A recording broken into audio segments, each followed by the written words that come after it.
3 years ago, Ohio embarked on a transparency initiative to empower taxpayers to hold public officials accountable. This culminated in the launch of Checkbook.com in 2014, which propelled Ohio from 46th in the country to spending transparency to number 1. Seth Unger, from the Senior Policy Advisor for the Ohio Treasurer Josh Mandel, is joining us. He'll discuss how Checkbook.com took a state from the near worst to first, the real-world benefits of transparency technology, and lessons for California from the Ohio Society. Please welcome Seth Unger.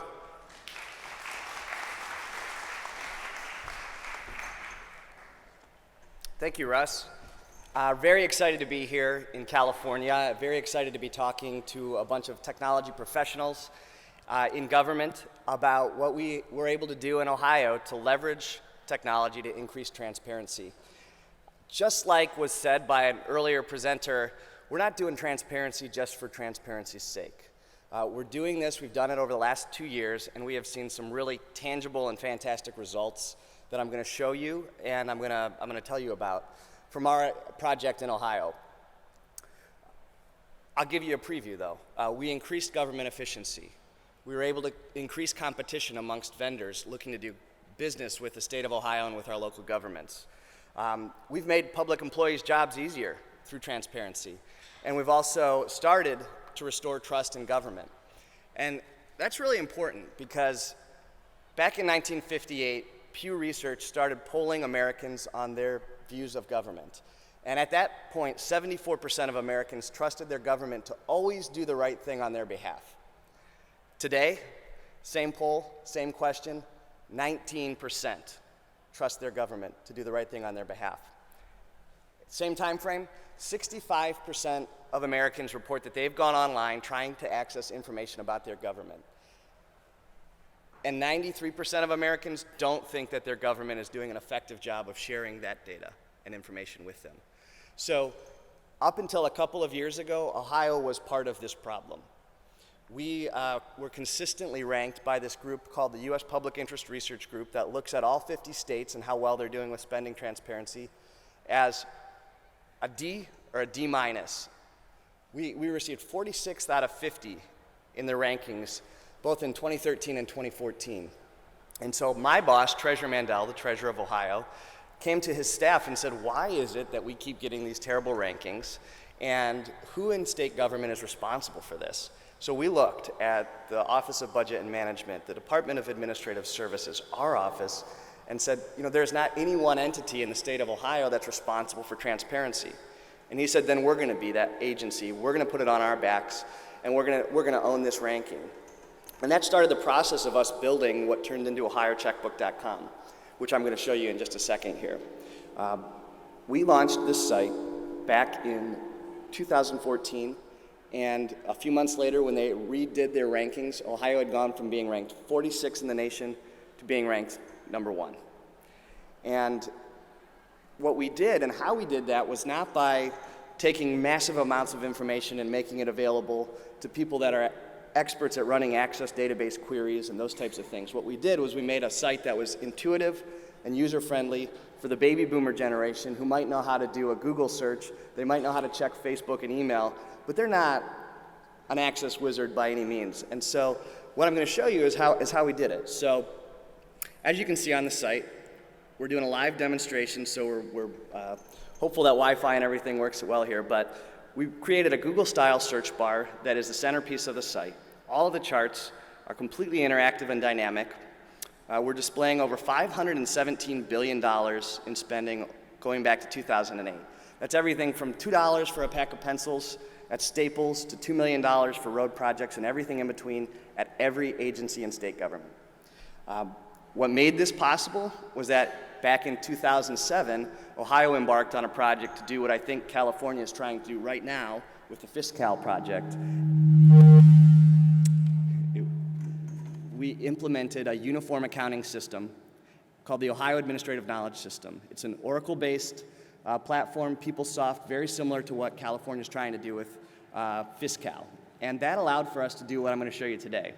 So in this Google-style search bar, that you can see on the screen, if you type in a few letters, I typed in TRANS, that allows for you to, it's a predictive search. So you might be looking for the Department of Transportation, but you might also be looking for a fund or an appropriation or a vendor like Transamerica or TransUnion. But let's say you want to see what they're spending at the Department of Transportation.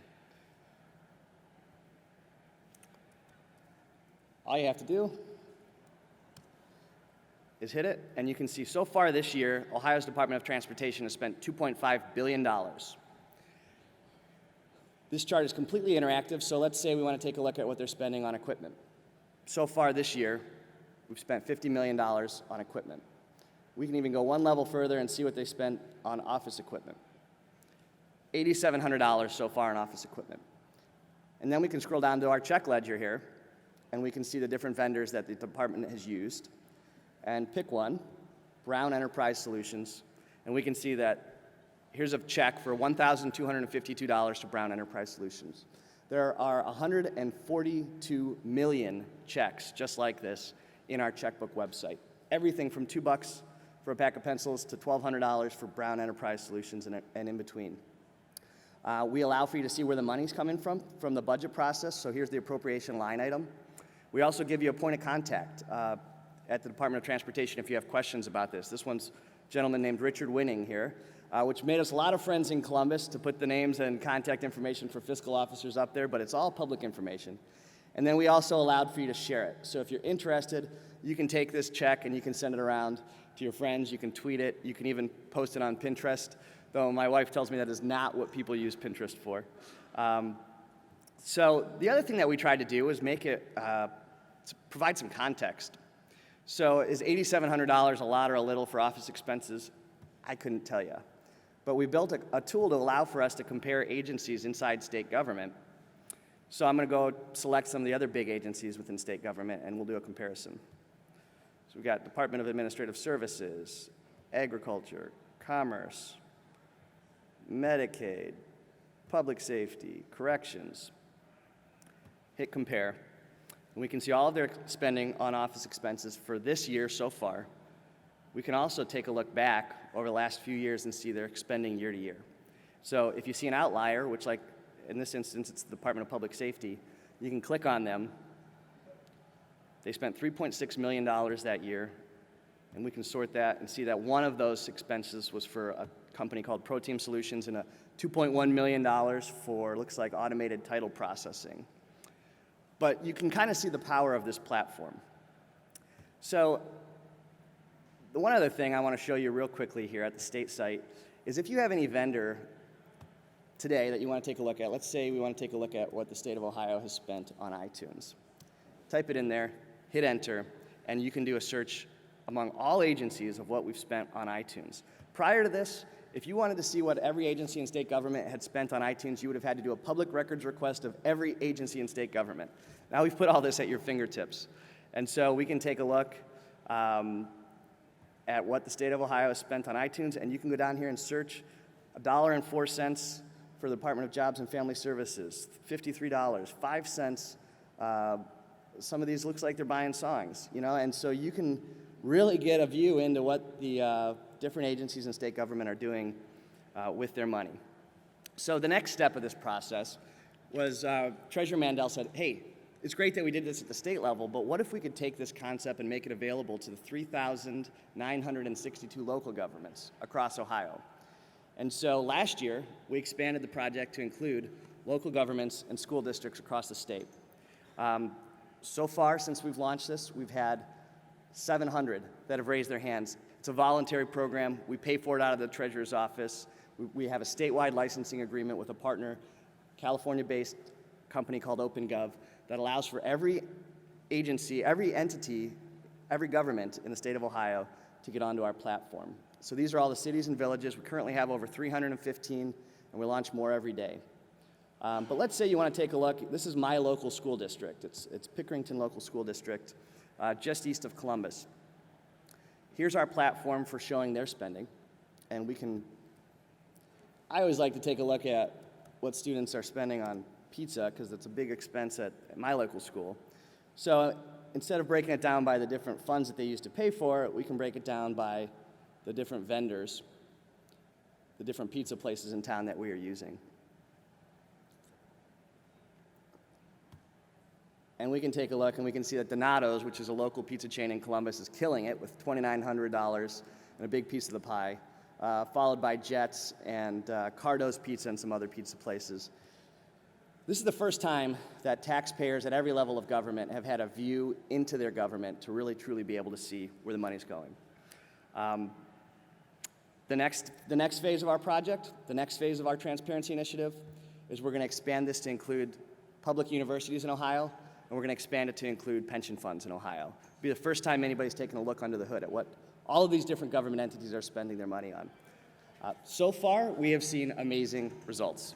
So I'm going to tell you a couple stories. When we talk to these local governments, they're worried they're going to be inundated with public records requests if we put this level of information up. What we've seen is the exact opposite. You have the data. You can download every data set that you see on this. It's all public information. We've seen a decline in public records requests. I was in Hamilton County talking to a mayor. He told me he's using this site to compare his payments and expenses on road salt to the other neighboring villages and cities in his area because there's only a couple vendors, and he wants to make sure that he's getting competitive prices. I talked to a citizen activist in the Cincinnati area who told me that their city council members every year were going on junkets to their sister city in Germany. And when they put their spending online and realized that all of those expenses were going to show up online, it happened to be in an election year, and they decided they weren't going to go on the junket to Germany that year. Not that there's anything wrong with the junket, but they made a decision. They changed their behavior based on transparency. And then one of my favorite examples, I was in a village called New Holland in central Ohio, and the mayor, we were launching their website, and he held up a newspaper from the day before. There had been a former village administrator that had just been indicted, and we pulled up a check on his site for a $1,300 repair job for a vehicle. He said this was a brake job. It cost $120 for parts. It cost $1,200 for labor. And guess what? Turns out this guy owned the shop that he was steering all the business to.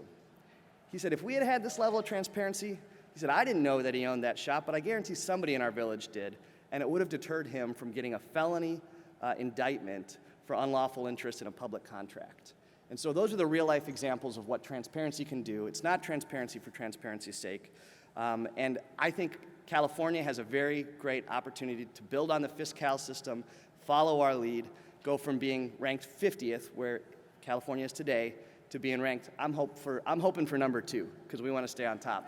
But thank you very much. One last thing I want to say, I've had an amazing time watching the Golden State Warriors all year, but I think this might be my Cavs year to win it all. So thank you very much.